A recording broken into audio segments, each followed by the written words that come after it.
ربنا اغفر لي ولوالدي وللمؤمنين يوم يقوم الحساب۔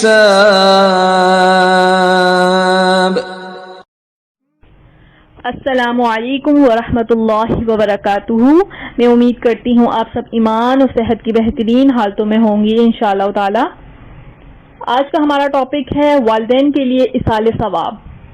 قرآن و سنت کی روشنی میں آج ہم اس کو ڈسکس کریں گے کہ ہم اپنے والدین کے لیے کس طرح ایصال ثواب کر سکتے ہیں۔ اعوذ باللہ من الشیطان الرجیم، بسم اللہ الرحمن الرحیم، اللہم فقہنا فی الدین، آمین۔ والدین کی زندگی میں اولاد ان کی خدمت و خیر خواہی اور ان کے ساتھ حسن سلوک تو کرتی ہی ہے، مگر ان کی وفات کے بعد بھی وہ اپنے والدین کی آخرت کے اجر و ثواب اور بلندی درجات کے لیے بہت کچھ کرنا چاہتی ہے۔ لہٰذا ہم نے ان کی رہنمائی کے لیے ایصال ثواب کے مسنون طریقے بیان کیے ہیں، جن پر عمل کر کے والدین کی وفات کے بعد بھی ان کا حق ادا کیا جا سکتا ہے۔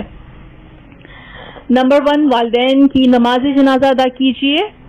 ربیعہ سعدی رضی اللہ عنہ سے روایت ہے کہ ایک انصاری نے آپ صلی اللہ علیہ وسلم سے دریافت کیا، اے اللہ کے رسول صلی اللہ علیہ وسلم، کیا میرے والدین کی وفات کے بعد بھی مجھے ان کے ساتھ اچھا سلوک کرنا ہے؟ آپ صلی اللہ علیہ وسلم نے فرمایا، ہاں، ان کی نماز جنازہ ادا کر۔ اسے ابن حبان نے روایت کیا ہے۔ تو اگر کسی کو نماز جنازہ نہیں پڑھنی آتی تو وہ سیکھے، اور سب سے پہلا کام نماز جنازہ ادا کریں، یہ ایصال ثواب ہم کر سکتے ہیں۔ نمبر 2، قرض کی فوری ادائیگی کا انتظام کیجیے، یعنی والدین کی طرف سے کوئی قرض جو ادا کرنے سے رہ گیا ہو اس کی فوری ادائیگی کا بندوبست کیجیے، کیونکہ رسول اللہ صلی اللہ علیہ وسلم نے فرمایا، مومن کی روح قرض کی ادائیگی تک قرض کے ساتھ معلق رہتی ہے۔ اسے ترمذی نے روایت کیا ہے۔ ایک اور حدیث میں آتا ہے، رسول اللہ صلی اللہ علیہ وسلم نے ایک عورت سے پوچھا، اگر تمہاری والدہ پر قرض ہوتا تو کیا تم اسے ادا کرتی؟ اس نے جواب دیا، جی ہاں۔ آپ صلی اللہ علیہ وسلم نے فرمایا، اللہ کا قرض ادا کرو، کیونکہ اللہ زیادہ حقدار ہے کہ اس کا قرض ادا کیا جائے۔ اسے بخاری نے روایت کیا ہے۔ تو دوسرا کام ہم ایصال ثواب کے لیے کیا کر سکتے ہیں؟ اپنے والدین کا قرض ادا کر سکتے ہیں۔ نمبر 3، والدین کی زکوٰۃ کی ادائیگی کا بندوبست کیجیے، یعنی والدین کے ذمے اگر زکوٰۃ باقی ہے تو ان کی وراثت سے اس کی ادائیگی کی جائے۔ انس بن مالک رضی اللہ عنہ سے روایت ہے کہ رسول اللہ صلی اللہ علیہ وسلم نے فرمایا، زکوٰۃ نہ دینے والا قیامت کے دن آگ میں ہوگا۔ اسے طبرانی نے روایت کیا ہے۔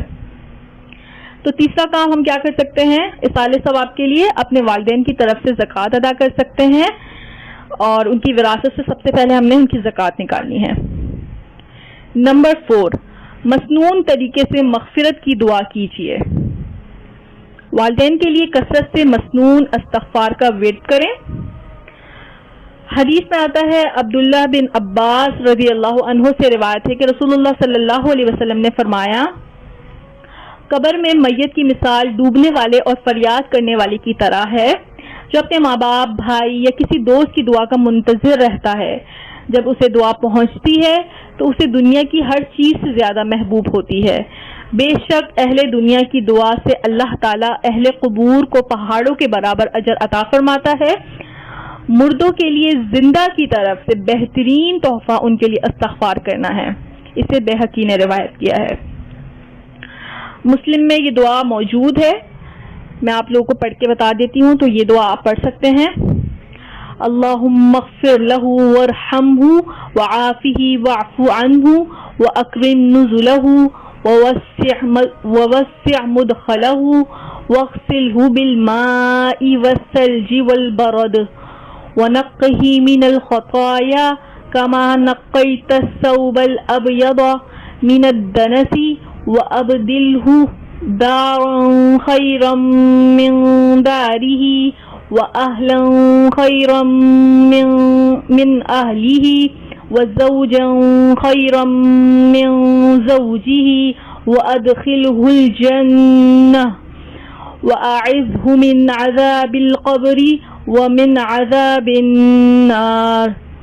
اس کا ترجمہ پڑھتے ہیں، اے اللہ اس میت کو بخش دے اور اس پر رحم فرما اور اسے عافیت دے اور اس سے درگزر فرما اور اس کی اچھی مہمان نوازی فرما اور اس کی قبر کو فراخ کر دے اور اس کے گناہوں کو دھو دے پانی سے، برف سے اور اولوں سے، اور اسے خطاؤں سے پاک کر دے جس طرح تو پاک کرتا ہے سفید کپڑے کو میل سے، اور اس سے دنیا کے گھر سے بہتر گھر اور اس کے گھر والوں سے بہتر گھر والے اور اس کے زوج سے بہتر زوج بدلے میں دے اور اسے جنت میں داخل فرما اور اسے قبر اور آگ کے عذاب سے بچا لے۔ عورت کے لیے جب دعا مانگی جائے تو ہو کی بجائے ہاں پڑھا جائے گا، ٹھیک ہے؟ نبی اکرم صلی اللہ علیہ وسلم کی خدمت میں ایک شخص حاضر ہوا اور عرض کیا، یا رسول اللہ صلی اللہ علیہ وسلم، کیا میرے لیے اپنے والدین کی وفات کے بعد ان دونوں کے ساتھ حسن سلوک کی کیا کوئی صورت باقی ہے؟ تو آپ صلی اللہ علیہ وسلم نے ارشاد فرمایا، ہاں، ان کے لیے دعائیں کرو اور اللہ سے ان کے لیے مغفرت طلب کرو۔ اسے ابو داؤد نے روایت کیا ہے۔ ایک اور حدیث میں ابو ہریرہ رضی اللہ عنہ سے روایت ہے کہ رسول اللہ صلی اللہ علیہ وسلم نے فرمایا، اللہ تعالیٰ جنت میں نیک آدمی کا درجہ بلند فرمائے گا، تو آدمی عرض کرے گا کہ یا اللہ یہ درجہ مجھے کیسے حاصل ہوا؟ اللہ تعالیٰ فرمائے گا کہ تیرے بیٹے نے تیرے لیے استغفار کیا تھا۔ اسے مسند احمد نے روایت کیا ہے۔ تو چوتھا کام ہمیں ایصال ثواب کے لیے اپنے والدین کے لیے زیادہ سے زیادہ کثرت سے استغفار کی دعائیں کرنی ہے۔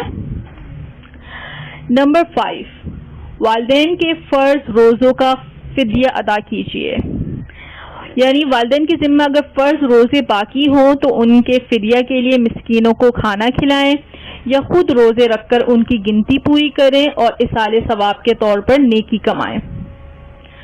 حدیث میں آتا ہے، حضرت عائشہ رضی اللہ عنہا سے روایت ہے کہ رسول اللہ صلی اللہ علیہ وسلم نے فرمایا، جو شخص مر جائے اور اس پر فرض روزے رکھنے باقی ہوں تو اس کا وارث اس کی طرف سے قضا روزے رکھے۔ اسے بخاری اور مسلم نے روایت کیا ہے۔ تو پانچواں کام ہم نے ایصال ثواب کے لیے کیا کرنا ہے؟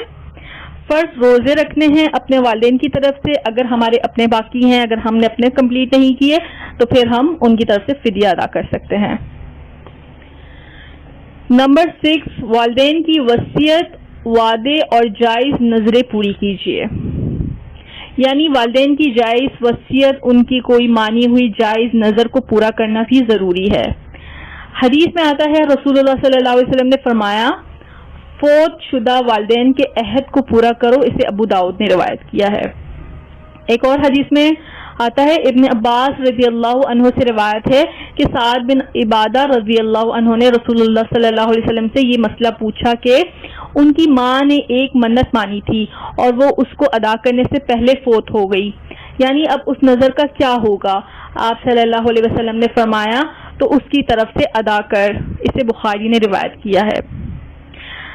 تو چھٹا کام ہم کیا کر سکتے ہیں والدین کے ایصال ثواب کے لیے؟ اگر انہوں نے کوئی وصیت لکھی ہے یا بتائی ہے تو اس وصیت کو پورا کیا جائے، اگر کوئی وعدے ہیں اس کو پورا کیا جائے، یا اگر انہوں نے کوئی جائز نظر مانی ہو، اگر کوئی ناجائز نظر ہے تو وہ نہیں پوری ہوگی، اگر کوئی جائز نظر ہے تو پھر اس کو پورا کیا جائے، ٹھیک ہے؟ یہ ہم ایصال ثواب کے لیے کر سکتے ہیں اپنے والدین کے لیے۔ نمبر 7، والدین کی طرف سے حج بدل کیجیے۔ یعنی اگر والدین نے حج نہ کیا ہو تو ان کی طرف سے حج بدل کیجیے۔ حدیث میں آتا ہے، عبداللہ بن عباس رضی اللہ عنہ سے روایت ہے کہ قبیلہ جہینہ کی ایک عورت نے رسول اللہ صلی اللہ علیہ وسلم سے عرض کیا، میری ماں نے حج کی نظر مانی تھی لیکن حج کرنے سے پہلے فوت ہو گئی، کیا میں اس کی طرف سے حج ادا کروں؟ آپ صلی اللہ علیہ وسلم نے فرمایا، ہاں ادا کرو۔ اسے بخاری نے روایت کیا ہے۔ تو ہم اپنے والدین کے ایصال ثواب کے لیے حج بدل کر سکتے ہیں۔ یہ حج بدل نبی اکرم صلی اللہ علیہ وسلم کی حدیث سے ثابت ہے، تو جو عبادت ہم کر سکتے ہیں وہی ہمیں کرنا ہے، سنت کے خلاف جا کے ہم کچھ نہیں کر سکتے۔ نمبر 8 ہم دیکھتے ہیں، والدین کے گناہوں کا کفارہ ادا کیجیے۔ یعنی صدقہ خیرات کے ذریعے ان کے گناہوں کے کفارے کا سامان کیجیے۔ حدیث میں آتا ہے، ایک شخص نے کہا، اے اللہ کے رسول صلی اللہ علیہ وسلم، میرا باپ فوت ہو گیا ہے اور مال چھوڑ گیا ہے، کوئی وصیت بھی نہیں کی، اگر میں اس کی طرف سے صدقہ کروں تو کیا یہ اس کے گناہوں کا کفارہ بنے گا؟ آپ صلی اللہ علیہ وسلم نے فرمایا، ہاں بنے گا۔ اسے مسلم نے روایت کیا ہے۔ تو اپنے والدین کے گناہوں کا کفارہ ہم ادا کر سکتے ہیں ایصال ثواب کے لیے۔ نمبر 9، والدین کی طرف سے صدقہ جاریہ کیجیے، یعنی والدین کی طرف سے دین کے فروغ و سربلندی کے لیے جو مال لگایا جائے وہ صدقہ جاریہ کہلاتا ہے۔ مثلا ان کی طرف سے دینی کتابچوں CDS کو لوگوں میں تقسیم کرنا یا کسی مستحق شاگرد کو قرآن کے کورس کے لیے مالی معاونت فراہم کر دینا بھی اس میں شامل ہے۔ حدیث میں آتا ہے، ابو ہریرہ رضی اللہ عنہ سے روایت ہے کہ رسول اللہ صلی اللہ علیہ وسلم نے فرمایا، مرنے کے بعد انسان کے اعمال کے ثواب کا سلسلہ منقطع ہو جاتا ہے سوائے 3 چیزوں کے جن کا ثواب میت کو پہنچتا رہتا ہے۔ اس حدیث کو غور سے سمجھیں، یعنی مرنے کے بعد انسان کے اعمال کے ثواب کا سلسلہ منقطع ہو جاتا ہے، یعنی ختم ہو جاتا ہے سوائے 3 چیزوں کے جن کا ثواب میت کو پہنچتا رہتا ہے۔ نمبر 1 صدقہ جاریہ، نمبر 2 لوگوں کو فائدہ دینے والا علم، نمبر 3 اولاد جو میت کے لیے استغفار کرتی ہے۔ اسے مسلم نے روایت کیا ہے۔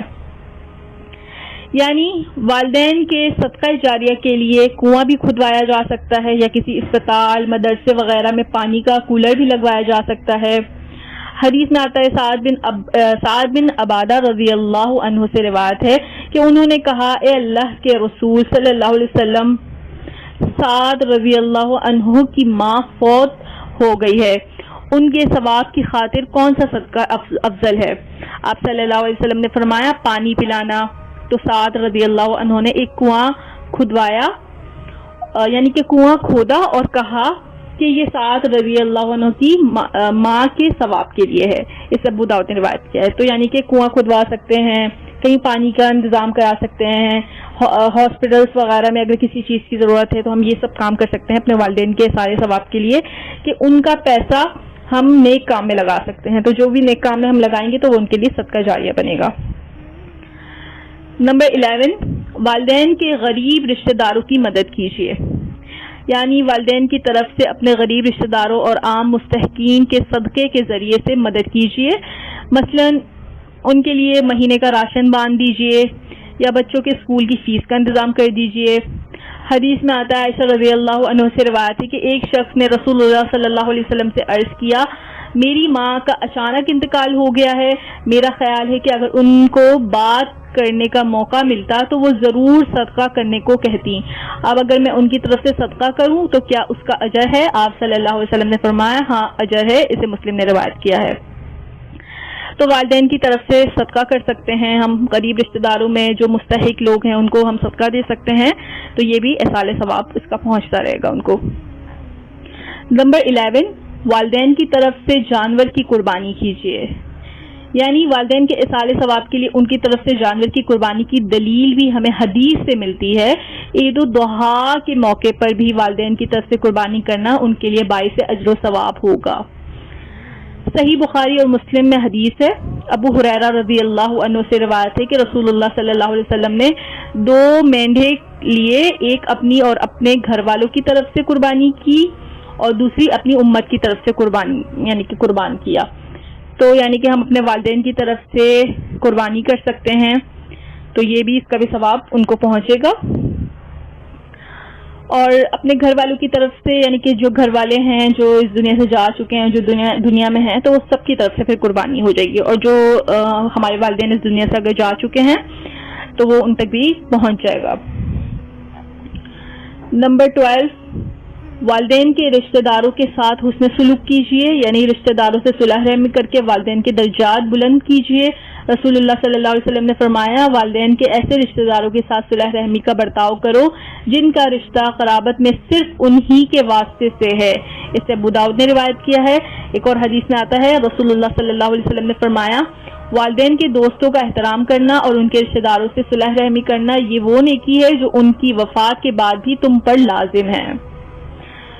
نمبر 13 والد کے دوستوں کا اکرام کیجیے، یعنی والدین کے دوستوں سے ان کی وفات کے بعد بھی تعلقات رکھیے، ان کی مزاج پرسی کیجیے، وقت پڑنے پر ان کی مدد کر کے والدین کا حق ادا کیجیے۔ حدیث میں آتا ہے، رسول اللہ صلی اللہ علیہ وسلم نے فرمایا، والد کی وفات کے بعد ان کا حق ہے کہ والد کے دوست و احباب کی عزت اور خاطرداری کریں۔ اسے ابو داؤد نے روایت کیا ہے۔ تو والد کے دوستوں کا بھی اکرام کیجیے، یہ بھی ان کو اس کا اصالِ ثواب پہنچتا رہے گا۔ نمبر 14، والدین کے لیے دعا کیجیے، یعنی والدین کے لیے یہ دعا کثرت سے پڑھیے، رب ارحمہما کما ربیانی صغیرا، اے میرے رب میرے والدین پر رحم فرما جیسا کہ انہوں نے پالا جب میں چھوٹا تھا، سورہ بنی اسرائیل آیت نمبر 24۔ تو یہ والدین کے لیے کثرت سے دعا کیجیے، یہ بھی ان کو اس کا ثواب پہنچے گا، سال ثواب۔ نمبر 15، صدقہ جاریہ بن کر والدین کا حق ادا کیجیے، یعنی کہ جنہوں نے اپنی اولاد کی قرآن و سنت اور اللہ کے احکامات کی روشنی میں تربیت کی ہو تو ایسے والدین اپنے مرنے کے بعد بھی صدقہ جاریہ کے طور پر اولاد کے قرآن پڑھنے یا آگے لوگوں کو پڑھانے کا اجر و ثواب پاتے رہتے ہیں۔ حدیث میں آتا ہے رسول اللہ صلی اللہ علیہ وسلم نے فرمایا، جو شخص قرآن پڑھے اور اس کے احکامات پر عمل پیرا ہو، یعنی کہ عمل پیرا بھی ہو، تو قیامت کے دن اس کے والدین کو ایک تاج پہنایا جائے گا جس کی روشنی آفتاب کی روشنی سے بھی تیز ہوگی۔ اسے ابو داؤد نے روایت کیا ہے۔ تو اصال ثواب کے لیے ہم اپنے والدین کے لیے صدقہ جاریہ بن سکتے ہیں، اگر انہوں نے ہمیں کوئی دین کا کام سکھایا ہے یا انہوں نے اگر ہمیں کوئی نیک کام کرنا سکھایا تو وہ پھر ہم اس کام کو کنٹینیو رکھیں گے، تو یہ بھی صدقہ جاریہ ہے۔ نمبر 16، والدین کی طرف سے مسجد تعمیر کرنا، یعنی والدین کی طرف سے مسجد کی تعمیر کرنا ان کے لیے صدقہ جاریہ کا باعث ہوگا۔ رسول اللہ صلی اللہ علیہ وسلم نے فرمایا، جو شخص اللہ کے لیے کوئی مسجد بنائے گا تو اللہ تعالیٰ اس کے لیے اسی طرح کا ایک گھر جنت میں بنا دے گا، اسے مسلم نے روایت کیا ہے۔